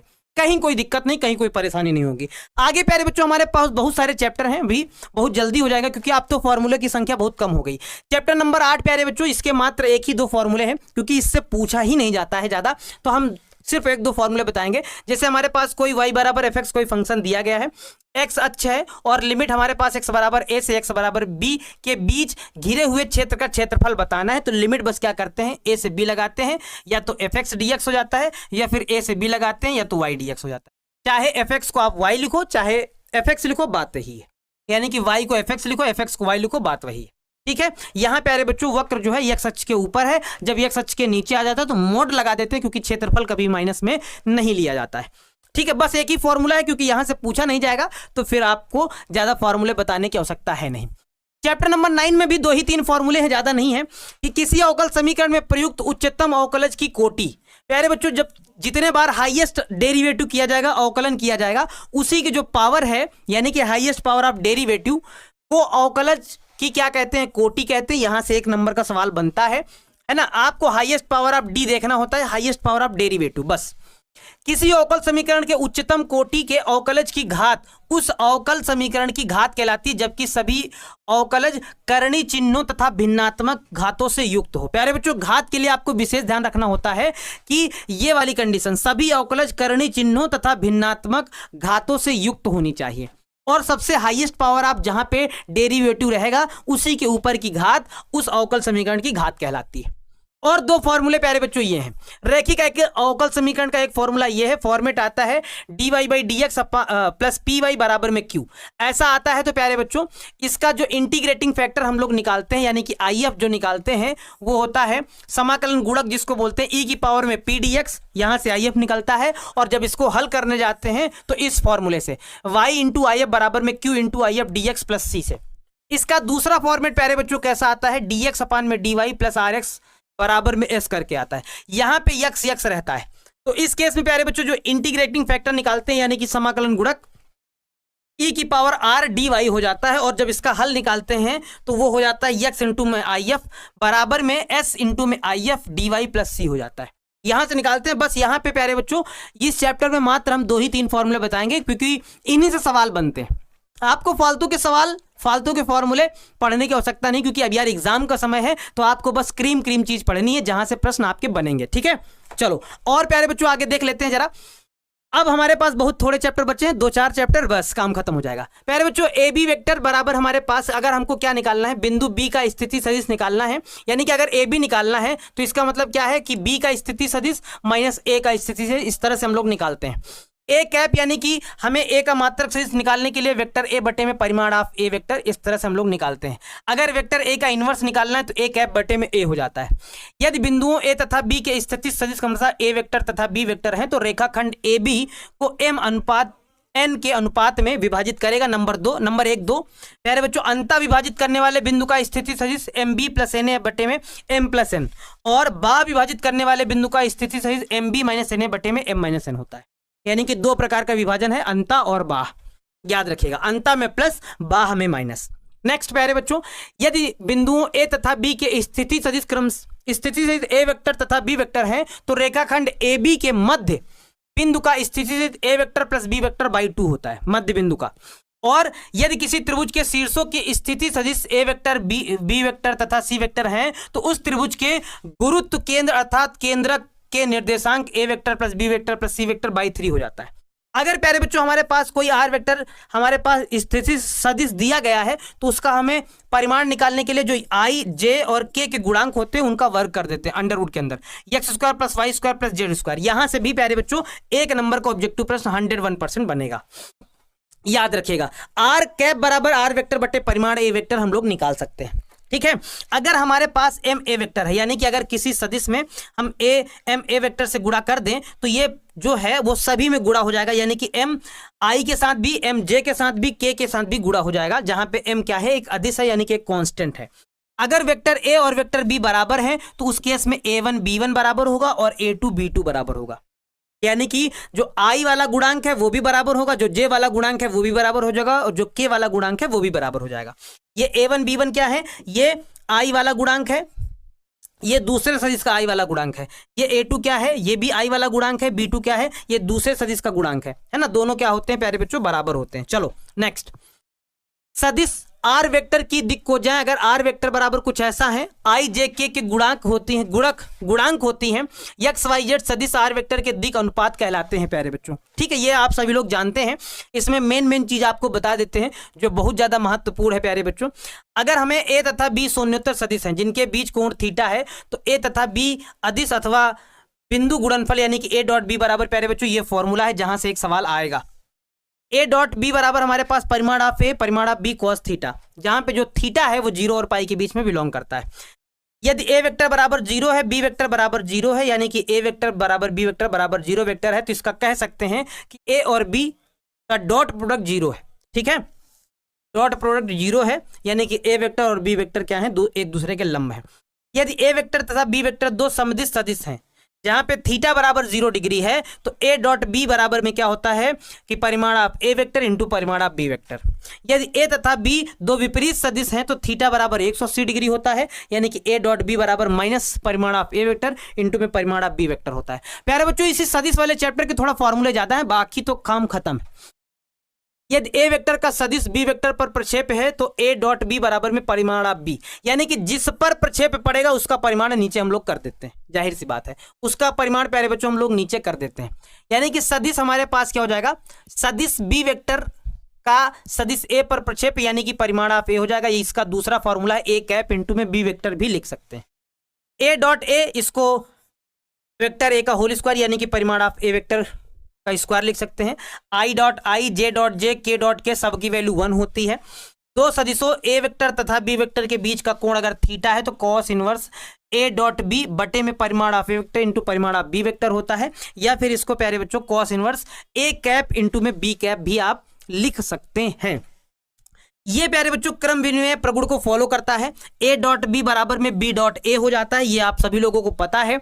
भाई यहां से आप लोग थोड़ा ध्यान से देखिएगा, यदि ए वेक्टर एवं बी वेक्टर दो शून्योत्तर सदिश हैं तो ए डॉट बी इसका मतलब होता है कि ए बी पर लंब है। अगर ए बी पर लंब है इसका मतलब ए डॉट बी बराबर हमेशा क्या आएगा, 0 आएगा। यदि ए वेक्टर तथा बी वेक्टर दो शून्योत्तर और असमांतर सदिश हैं तो ए वेक्टर एवं बी वेक्टर का सदिश अथवा वृज्ज गुणनफल प्यारे बच्चों यानी कि a vector cross B vector बराबर क्या मिलेगा, आपको मिलेगा परिमाण ऑफ ए वेक्टर इंटू परिमाण of b vector sine theta n cap मिलेगा। इसको हम लोग a b sine theta n cap भी लिख सकते हैं, जहां पे एन कैप क्या है, लंब इकाई सदिश है जिसका मान 1 होता है। यदि किसी समांतर चतुर्भुज की दो आसन्न भुजाएं ए वेक्टर एवं बी वेक्टर हैं तो समांतर चतुर्भुज का क्षेत्रफल परिमाण के अंदर ए क्रॉस बी वाले फॉर्मूले से हम लोग निकाल सकते हैं। आगे यदि किसी समांतर चतुर्भुज के विकर्ण ए वेक्टर तथा बी वेक्टर है तो समांतर चतुर्भुज का क्षेत्रफल प्यारे बच्चों 1/2 परिमाण ऑफ ए क्रॉस बी से निकाल सकते हैं। यदि किसी त्रिभुज की दो संलग्न भुजाएं ए वेक्टर तथा बी वेक्टर है तो त्रिभुज का क्षेत्रफल 1/2 ए क्रॉस बी से निकाल सकते हैं। चतुर्भुज एबीसीडी का क्षेत्रफल 1/2 मॉड के अंदर एसी क्रॉस बीडी से हम लोग निकाल सकते हैं, जहां पे एसी तथा बीडी क्या है, चतुर्भुज के विकर्ण है। यदि ए तथा बी वेक्टर दो समरेख अथवा समांतर सदिश है तो उस समांतर सदिश में क्या होता है, लंब में ए डॉट बी बराबर 0 होता है, समांतर में प्यारे बच्चों क्या होता है, ए क्रॉस बी बराबर में 0 होता है। दो शून्योत्तर सदिश ए वेक्टर तथा बी वेक्टर के बीच का कोण क्या होता है उस केस में, अगर समानांतर होते हैं तो थीटा बराबर साइन इनवर्स होता है क्या, परिमाण of a cross B vector बटे में परिमाण ऑफ ए वेक्टर इंटू परिमाण ऑफ बी वेक्टर। आगे चलते हैं प्यारे बच्चों, यदि ए वेक्टर तथा बी वेक्टर दो शून्योत्तर तथा असमांतर सदिश हैं तो ए वेक्टर तथा बी वेक्टर दोनों पर लंब सदिश क्या आता है, ए वेक्टर क्रॉस बी वेक्टर आता है। दोनों पर लंब अगर निकालना होगा, ए तथा बी वेक्टर दोनों पर लंब इकाई सदिश एन कैप बराबर होता है ए क्रॉस बी बटे में परिमाण ऑफ ए क्रॉस बी होता है। ए तथा बी दोनों पर लंब एम परिमाण का सदिश होता है, एम लगा के सिर्फ पूरा गुणा करके लिख देते हैं। यदि ए वेक्टर तथा बी वेक्टर दो शून्योत्तर और असमांतर सदिश हैं तो प्यारे बच्चों ए क्रॉस बी बराबर क्या आता है, माइनस का बी क्रॉस ए आता है। यानी कि ए क्रॉस बी कभी भी बी क्रॉस ए के बराबर नहीं होता, माइनस, क्योंकि अल्टा पलटी करने पे जब सदिश गुणन आता है तो उसमें दिशा महत्वपूर्ण हो जाती है, इस वजह से माइनस आगे लग जाता है। यदि ए वेक्टर तथा बी वेक्टर कोई दो सदिश हैं तो minus b cross A vector a cross B vector बराबर में ये सब बराबर होता है प्यारे बच्चों क्या, बी क्रॉस माइनस का ए क्रॉस मतलब माइनस का ए वेक्टर, ये बराबर हो जाएगा। और प्यारे बच्चों जरा देखो, यदि एम एक अदिश तथा ए वेक्टर एवं बी वेक्टर कोई दो सदिश हैं तो m a vector into cross B vector बराबर में m a cross B vector a cross B vector a vector cross m b vector, यानी कि ये सब आपस में क्या होते हैं, बराबर होते हैं। यदि एम एवं एन दो अदिश तथा ए वेक्टर तथा बी वेक्टर दो सदिश हैं तो प्यारे बच्चों m a vector into n b vector बराबर क्या होता है, एम एन का आपस में गुणा हो जाता है और ए क्रॉस बी मतलब ए क्रॉस बी वेक्टर हम लोग लिख लेते हैं, या फिर m a vector cross n b vector लिख देते हैं, या फिर एन एम ए क्रॉस है ना ए वेक्टर क्रॉस बी वेक्टर, ये भी हम लोग लिख सकते हैं। यानी कि कांस्टेंट में किसी को भी आगे पीछे कर सकते हैं, कोई दिक्कत नहीं। वितरण प्रगुण प्यारे बच्चों, यानी कि ए बी सी कोई अगर तीन सदिश हैं तो ए क्रॉस बी प्लस सी, या ऐसा लिख सकते हैं, या फिर ए क्रॉस बी प्लस ए क्रॉस सी, यानी कि इसको हम लोग दोनों से क्रॉस कर सकते हैं। अगर प्लस है तो प्लस लगा के करेंगे, अगर माइनस है तो हम लोग माइनस लगा के कर देंगे, कोई दिक्कत नहीं है। अगर पहले बी प्लस सी लिख रहे हैं फिर ए से गुणा करा रहे हैं तब भी कोई दिक्कत नहीं, बी का ए से हो जाएगा और फिर बी का किससे हो जाएगा और फिर सी का ए से हो जाएगा। प्लस है तो प्लस, माइनस है तो माइनस, हम लोग लगा के लिख देते हैं, कोई दिक्कत नहीं। वितरण में तो आपको सिर्फ वितरण ही करना है, इसको इसके साथ इसको इसके साथ कर देना है, प्लस है तो प्लस माइनस है तो माइनस, ठीक है प्यारे बच्चों। और जरा देखो, यदि ए वेक्टर तथा बी वेक्टर दो शून्योत्तर सदिश हैं तो a vector cross B vector बराबर में जीरो वेक्टर, ए वेक्टर तथा बी वेक्टर समरेख अथवा समानांतर सदिश है प्यारे बच्चों, तो उस केस में क्या होता है कि आई क्रॉस आई, जे क्रॉस जे, के क्रॉस के बराबर में क्या होता है, जीरो होता है। आई क्रॉस जे करोगे तो के आएगा, जे क्रॉस के निकालोगे तो माइनस के आएगा, जब जे क्रॉस के निकालोगे तो आई आएगा, के क्रॉस जे निकालोगे तो माइनस आई आएगा, के क्रॉस आई निकालोगे तो जे आएगा, आई क्रॉस के निकालोगे तो माइनस जे आएगा। इसका भी हमने चक्र बना के आप लोगों को बता रखा है, चक्र बना के दिशा आप लोगों को ज्ञान बता रखा है, यहाँ आई, यहाँ जे और यहाँ प्यारे बच्चों आप लोगों को के बता रखा है। अगर सही दिशा में चल रहे हैं आई क्रॉस जे निकालेंगे तो के आएगा, है ना, जे क्रॉस के निकालेंगे तो आई आएगा। अगर सही दिशा में चल रहे हैं तो जो बचेगा वो वाला आता है, विपरीत दिशा में चल रहे हैं तो माइनस लग जाता है। यदि प्यारे बच्चों a1 बराबर हमारे पास ये सदिश है, b1 बराबर ये सदिश है, अगर दोनों का क्रॉस प्रोडक्ट निकालोगे तो आई जे के लिखोगे, a1 b1 a1 a2 a3 b1 b2 b3, यानी कि आई जे के गुणांक हम लोग यहाँ पे रख के सॉल्व करते हैं, ठीक है। अब यहाँ पे भाई थोड़ा ध्यान से देखना क्योंकि अब खत्म होने वाले हैं, बस फॉर्मूले थोड़ा सा और। प्यारे बच्चों अगर हमारे पास कुछ ऐसा सदिश आ जाता है इस वाले बॉक्स के अंदर ए बी सी आ जाता है तो इसको तोड़ने का तरीका क्या है, ए vector cross B vector dot C vector, या फिर A vector cross B vector है ना डॉट सी वेक्टर, ये प्यारे बच्चों बराबर किसके होता है, a dot B vector cross C vector, ये दोनों आपस में बराबर होते हैं। या फिर प्यारे बच्चों इसको तीन तरीके हैं, A vector cross B vector dot C vector, या फिर B vector cross C vector dot A vector. देखो इसमें क्या किया, ए बी था अंदर, यहाँ बी सी हो गया, ए बाहर हो गया, या फिर सी वेक्टर क्रॉस ए वेक्टर डॉट बी वेक्टर, यानी कि कैसे भी आप तोड़ सकते हो, किसी को भी आप बाहर ले सकते हो। प्यारे बच्चों अदिस्थिक गुणन में सदिशों का चक्रीय क्रम बदलने पर अदिस्थिक गुणन का चिन्ह बदल जाता है परंतु परिमाण नहीं बदलता। जैसे ए बी सी है, इनका अगर क्रम बदलोगे, बी ए सी करोगे तो माइनस आ जाएगा, माइनस का ए सी बी करोगे तो माइनस आ जाएगा, सी बी ए करोगे तो माइनस आ जाएगा, यानी कि अगर इनका क्रम बदलोगे तो माइनस आ जाएगा। अदिस्थिक गुणन में कोई दो सदिश बराबर हैं तो अदिस्थिक गुणन का मान प्यारे बच्चों क्या होता है, शून्य होता है। अर्थात जैसे देखो दो सेम है, ये बी है ना, ये दो सेम है, ये ए है, दो सेम है ना, ये दो सेम है ये वाले, तो इस सभी का मान प्यारे बच्चों क्या हो जाता है, जीरो हो जाता है। यानी कि सभी का मान क्या निकालोगे तो जीरो ही आएगा, है ना, सब का मान क्या आएगा, जीरो आएगा। ये कंडीशन को याद रखना, यहां से डायरेक्ट ऑब्जेक्टिव प्रश्न बनता है। और जरा देखो प्यारे बच्चों, कह रहा है यदि अदिश त्रिगुणन में कोई दो सदिश समानांतर अथवा समरेखी हैं तो अदिश त्रिगुणन का मान शून्य होता है। ठीक है, तीन शून्योत्तर तथा असमरेखीय सदिशों a vector, B vector, C vector एक समतली होने का पर्याप्त एवं आवश्यक प्रतिबंध क्या है कि a vector, B vector, C vector, है ना, बराबर में क्या आएगा, जीरो आएगा। अगर हमारे पास ए वेक्टर बराबर ऐसा कुछ है, बी वेक्टर बराबर ऐसा कुछ है और सी वेक्टर बराबर ऐसा कुछ है, और हमारे पास इसको हमें सॉल्व करना है ए बी सी, तो A1 B1 A1 A2 A3 B1 B2 B3 C1 C2 C3 इस तरह से सारणिक बना के हम लोग सॉल्व करते हैं। इसको भी हल करने का तरीका आप जान लो, ठीक है प्यारे बच्चों, इसका भी तरीका आप लोग हल करके जान लो। ये एक और फॉर्मूला है, अगर A vector cross B vector plus C vector है तो हम वही वितरण वाला नियम A को B से कर देंगे, यानी कि A क्रॉस B, प्लस है तो प्लस, माइनस है तो माइनस, A क्रॉस C कर देंगे। इसी प्रकार से ये वाला भी हो जाएगा। ये प्यारे बच्चों सदिश के हो गए फॉर्मूले खत्म। अब हमारे पास आ गया 3D में प्यारे बच्चों ज्यादा फॉर्मूले नहीं है, मतलब आपके यूज के लिए थोड़े फॉर्मूले हैं, इनको जल्दी से पढ़ के फिर लास्ट वाली प्रायिकता वाले फॉर्मूले देख लिए जाएं।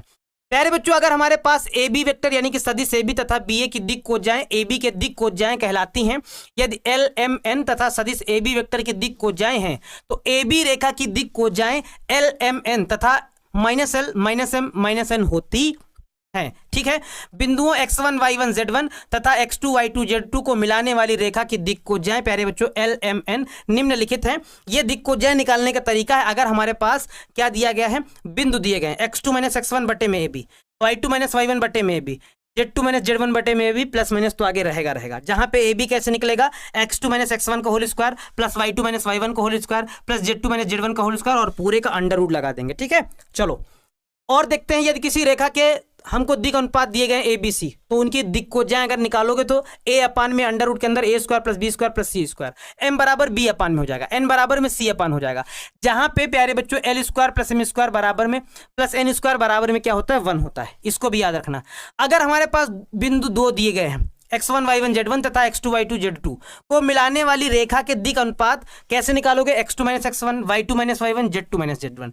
एक्स अक्ष की दिक् कोज्जाएं प्यारे बच्चों 1,0,0 y अक्ष की दिक् कोज्जाएं 0,1,0 हो जाएंगी, है ना, z अक्ष की दिक् कोज्जाएं 0,0,1 हो जाएंगी। यदि दो रेखाओं की दिक् कोज्जाएं L1 M1 M1 तथा L2 M2 N2 हैं तो उन रेखाओं के बीच का कोण थीटा निम्नलिखित किससे प्राप्त होगा, cos थीटा बराबर L1 L2 plus M1 M2 plus N1 N2 ऐसे निकलेगा। दो रेखाओं के तल के लंब होने का प्रतिबंध L1 L2 plus M1 M2 plus N1 N2 बराबर में 0, लंब होने का प्रतिबंध। दो रेखाओं के समांतर होने का प्रतिबंध L1 अपान में L2 बराबर में M1 अपान में M2 बराबर में N1 अपान में N2 हो जाएगा। और देखो यदि दो रेखाओं के दिक् अनुपात A1 B1 C1 तथा A2 B2 C2 हो तो उन रेखाओं के बीच का कोण इस वाले फॉर्मूले से निकाल सकते हैं। cos थीटा बराबर A1 A2 plus B1 B2 plus C1 C2 अपान में अंडर रूट के अंदर A1 square plus B1 square plus C1 square, दूसरे ब्रैकेट के अंदर A2 square plus B2 square plus C2 square, ऐसा कुछ हो जाएगा। प्यारे बच्चों इतनी जल्दी जल्दी इस वजह से बता रहे हैं क्योंकि फॉर्मूले ज्यादा है, समय है कम, है ना, जल्दी से जल्दी जितना जल्दी हो सकता है हम सभी फॉर्मूलों को बताने का प्रयास कर रहे हैं। दो रेखाओं के लंब होने का प्रतिबंध क्या है, A1 A2 plus B1 B2 plus C1 C2 बराबर में 0 है। यहां से एक सवाल 101% आएगा मोहर के साथ, विद मोहर के साथ प्यारे बच्चों एक सवाल आएगा। तो रेखाओं के समांतर होने का प्रतिबंध A1 अपान में A2 बराबर में B1 अपान में B2 बराबर में C1 अपान में C2, यहां से सवाल प्यारे बच्चों 101% आएगा, ये बात फिक्स मान के चलो। यक्ष अक्ष का समीकरण प्यारे बच्चों यक्ष अपान में 1 y अपान में 0 z अपान में 0 ऐसा कुछ हो जाएगा। y अक्ष का समीकरण y अपान में 1 रहेगा, z अक्ष के समीकरण में z अपान में 1 रहेगा। दो बिंदु x1 y1 z1 तथा x2 y2 z2 से होकर जाने वाली रेखा का प्यारे बच्चों कार्तीय समीकरण क्या होता है, x माइनस x1 बटे में x2 minus x1, y minus y1 बटे में y2 minus y1, z minus z1 बटे में z2 माइनस का z1 हो जाएगा कार्तीय समीकरण। ठीक है, और जरा देखो रेखा अगर ऐसे प्यारे बच्चों है, सदिश समीकरण निम्नलिखित है, ये सदिश समीकरण है x1i plus y1j plus z1 के, है ना, प्लस टी ए यहाँ के x1 y1 z1 यहाँ से a b c यहाँ से t बराबर ai plus bj plus c के, जहां पे t प्राचल है। रेखाओं r अगर हमारे पास ये रेखा तथा ये रेखा के बीच का हमें कोण बताना हो तो थीटा बराबर cos इनवर्स b1 b2 अपान में परिमाण आप b1 वेक्टर इंटू परिमाण आप b2 और b2 और पूरे का हम लोग परिमाण निकाल देंगे। यदि उक्त रेखाएं परस्पर लंब है तो b1 डॉट b2 बराबर में 0 हो जाएगा। यदि उक्त रेखाएं परस्पर समांतर हैं तो किसी अदिश k के लिए b1 बराबर k b2 हो जाएगा। ये भी कंडीशन आप लोगों को याद रखनी है। प्यारे बच्चों, अगर रेखाएं हमारे पास कुछ कार्तीय रूप में दी गई हैं ऐसे कि बीच का कोण, तो अभी फॉर्मूला ये वाला हम बता चुके हैं, वैसा ही है। यदि उक्त रेखाएं परस्पर लंब हैं तो a1 a2 plus b1 b2 plus c1 c2 बराबर में 0। यदि रेखाएं परस्पर समांतर हैं तो ये कंडीशन हो जाएगी, जो कि आप पीछे भी जान चुके हैं। रेखाओं प्यारे बच्चों, अगर हमारे पास ऐसी कुछ दो रेखाएं हैं जिसमें यहाँ b1 है, यहाँ b2, यानी कि अगर विषमतलीय रेखाएं हैं तो उनके बीच की दूरी निकालने का फॉर्मूला ये है, a2 माइनस a1 डॉट में b1 क्रॉस b2 बटे में परिमाण ऑफ b1 क्रॉस b2 हो जाएगा। उक्त रेखाएं प्रतिच्छेदी करती हैं, यानी कि a2 minus a1 dot b1 cross b2 बराबर में 0 हो जाएगा अगर रेखाएं प्रतिच्छेद करती हैं तो। प्यारे बच्चों, अगर रेखाएं कुछ इस प्रकार के हैं कि बीच की न्यूनतम दूरी बतानी है ना, बीच की न्यूनतम दूरी बतानी है प्यारे बच्चों। लो भैया, यहाँ फॉर्मूला टाइपिंग वाले भैया ने गैप कर दिया है प्यारे बच्चों, कोई बात नहीं, आगे देख लो, है ना। टाइपिंग वाले भैया ने गैप कर दिया, लेकिन कोई बात नहीं, आगे देखो। यदि उक्त रेखाएं प्रतिच्छेद करती हैं तो प्यारे बच्चों हमारे पास एक उक्त रेखाएं प्रतिच्छेद करती हैं तो x2 minus x1, y2 minus y1, z2 minus z1, L1 L2 M1 M2 N1 N2 बराबर में क्या हो जाएगा, 0 हो जाएगा। नेक्स्ट क्वेश्चन प्यारे बच्चों, यानी कि नेक्स्ट फॉर्मूला, समांतर रेखाओं जैसे हमारे पास a1 प्लस MB है ना, R2 बराबर हमारे पास क्या है, A2 प्लस NB है, के बीच की न्यूनतम दूरी अगर यानी कि समतली रेखाएं हैं प्यारे बच्चों तो a2 माइनस a1 क्रॉस में b कर देते हैं, बटे में परिमाण b कर देते हैं। समतल का व्यापक समीकरण कुछ ऐसा होता है, ax plus by plus cz plus d बराबर में 0 होता है। अगर हमारे पास 3 बिंदु दिए गए हैं ऐसे से होकर जाने वाली रेखा का से जाने वाले समतल का कार्तीय समीकरण, तो x minus x1, y minus y1, z minus z1, x2 minus x1, y2 minus y1, z2 minus z1, x3 minus x1, y3 minus y1, z3 minus z1 बराबर में क्या हो जाता है, 0 हो जाता है। नेक्स्ट क्वेश्चन प्यारे बच्चों, यदि कोई समतल निर्देशांचों पर क्रमशः ABC तथा ABC लंबाई के अंतःखंड काटता है तो उस समतल का समीकरण क्या हो जाएगा। अगर अंतःखंड काटता है तो x अपान में a प्लस y अपान में b प्लस z अपान में c बराबर में 1 हो जाएगा। उस समतल के निर्देशांकों को क्रमशः बिंदुओं a, 0, a, 0, 0, 0, b, 0, 0, 0, c पर अगर काटता है, इसका मतलब ये है दो समतलों के बीच का कोण उनके अभिलंबों के बीच के कोण के बराबर होता है। ये बात आप लोगों को याद रखना है, नोटेड डाउन करना है। समतल अगर हमारे पास ऐसा कुछ है के बीच का कोण अगर निकालना है तो कॉस इनवर्स बराबर क्या हो जाता है, मॉड के अंदर n1 vector dot n2 vector बटे में परिमाण ऑफ n1 इंटू में परिमाण ऑफ n2 हो जाता है। और प्यारे बच्चों, समतल हमारे पास अगर ये एक और दो समतल दिए हैं के बीच का कोण बताना है तो ये वाला फॉर्मूला प्यारे बच्चों कई बार हो चुका है, आप इसको देख लीजिएगा, बस यहाँ का रूप बदल रहा है ना। उक्त समतल परस्पर लंब होंगे, समतल यहाँ पे आ गया, वहां रेखा था, यहाँ समतल आ गया। a1 a2 plus b1 b2 plus c1 c2 बराबर में 0। रेखा और समतल लगभग एक जैसा होता है। उक्त समतल परस्पर समांतर होंगे यदि a1 अपान a2 बराबर b1 अपान b2 बराबर c1 अपान c2। समतल अगर और डॉट n बराबर में d के समानांतर तल का सदिश समीकरण r vector dot n vector बराबर में लेमडा है, जहां पे लेमडा एक स्वेच्छ अचर है प्यारे बच्चों। समतल ax plus by plus cz plus d बराबर 0 के समानांतर तल का कार्तीय समीकरण ax plus by plus cz plus lambda बराबर में 0 है। बिंदु x1 y1 z1 से समतल ax plus by plus cz plus d बराबर 0 पर डाले गए लंब की लंबाई प्यारे बच्चों ये है। किसी बिंदु से किसी समतल पर डाले गए लंब की लंबाई ax1 plus by1 plus cz1 plus d अपान में अंडर रूट के अंदर a square plus b square plus c square. प्यारे बच्चों, ये x अक्ष का समीकरण y बराबर में 0 हो जाएगा। y अक्ष का समीकरण प्यारे बच्चों, y अक्ष का समीकरण, x अक्ष का समीकरण प्यारे बच्चों अगर बताना है तो हमारे पास x बराबर 0 यानी कि z बराबर भी 0 हो जाएगा। y अक्ष का समीकरण x बराबर 0 z बराबर भी 0। z अक्ष का समीकरण तो x बराबर 0 y बराबर भी 0 हो जाएगा। नेक्स्ट प्यारे बच्चों, अगला कह रेखा तथा समतल परस्पर लंब होंगे यदि l अपान में a बराबर m अपान में b बराबर में n अपान में c। यदि रेखाएं हमारे पास दो हैं, समतली हैं, तो a1 dot b1 cross b2 a2 dot b1 cross b2 ये बराबर होगा। उक्त रेखाओं की अविष्ट करने वाले समतल का समीकरण प्यारे बच्चों r dot b1 cross b2 बराबर में a1 dot b1 cross b2, और ये फिर दूसरा फॉर्मूला है प्यारे बच्चों, ये वाला भी फॉर्मूला हो सकता है। रेखाओं x माइनस x1 बटे में l1 y माइनस y1 बटे में m1 जेड माइनस जेड1 बटे में n1। दूसरी रेखा है समतली होने का प्रतिबंध प्यारे बच्चों क्या है, x2 minus x1, y2 minus y1, z2 minus z1, L1 m1 n1, L2 m2 n2 बराबर में क्या हो जाएगा, 0 हो जाएगा प्यारे बच्चों, क्या हो जाएगा, 0 हो जाएगा। अब रही लास्ट चैप्टर प्यारे बच्चों प्रायिकता के कुछ फॉर्मूले हैं, जरा देखो, क्योंकि 12 नंबर चैप्टर के प्यारे बच्चों फॉर्मूले ज्यादा है ही नहीं, उसमें फॉर्मूला नहीं लगता, उसमें कॉन्सेप्ट लगता है। प्रायिकता जैसे P अपान हमें F निकालना है तो PE इंटरसेक्शन बटे में PF हो जाता है, जहां PF is not equals to 0 होता है। प्रायिकता हमेशा प्यारे बच्चों 1 और 0 के बीच में होती है, यानी कि 0 भी हो सकती है, 0 के बराबर या फिर 1 के बराबर या फिर इन दोनों के बीच में, इससे ज्यादा कुछ नहीं होगी। अगर हमको PE डैश अपान में F निकालना है तो 1 माइनस का PE अपान F करके हम लोग निकाल सकते हैं। P अगर E यूनियन F अपान में G निकालना है तो इसको हम लोग कैसे निकालते हैं, PE अपान में G प्लस PF अपान में G माइनस का PE इंटरसेक्शन F अपान में G करके हम लोग निकाल लेते हैं। PE इंटरसेक्शन F बराबर PE इंटू में PF अपान E, जहां पे PE is not equals to 0 होता है, ठीक है। अगर PE इंटरसेक्शन F है तो PE या PF डॉट PE अपान में प्यारे बच्चों क्या हो जाएगा, F हो जाएगा, PF is not equals to 0। यदि E तथा F स्वतंत्र घटनाएं हैं तो PF अपान में E बराबर हो जाएगा PF इंटू में PE हो जाएगा। अगर PE इंटरसेक्शन F है ना स्वतंत्र घटनाएं हैं तो ये भी कंडीशन हो सकती है कि PE इंटू में PF हो सकता है, या फिर PE अपान में F बराबर हमारे पास PE इंटू में PF हो सकता है, ठीक है।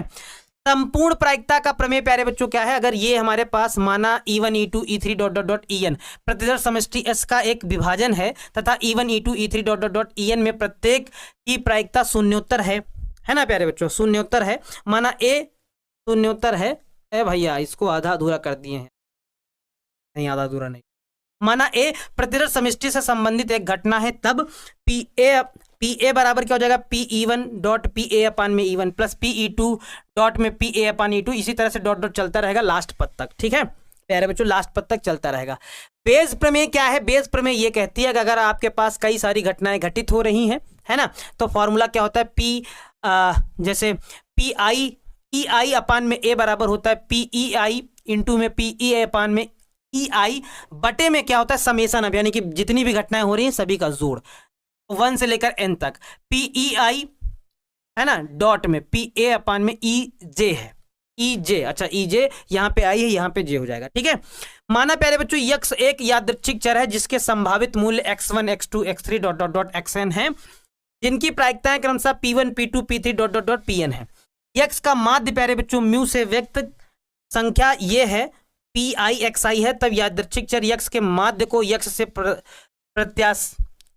प्रत्याशा भी कहते हैं, है ना, जिसे EX से व्यक्त करते हैं प्यारे बच्चों। EX यानी कि यक्स का अगर हमें प्रसरण निकालना है तो सिग्मा स्क्वायर और सफिक्स में यक्स बराबर में क्या हो जाएगा, वेरिएंस ऑफ यक्स, है ना, समेशन ऑफ I बराबर 1 से XI माइनस का म्यू का होल स्क्वायर PXI, या फिर इसका दूसरा फॉर्मूला है E ब्रैकेट में X माइनस का म्यू का होल स्क्वायर।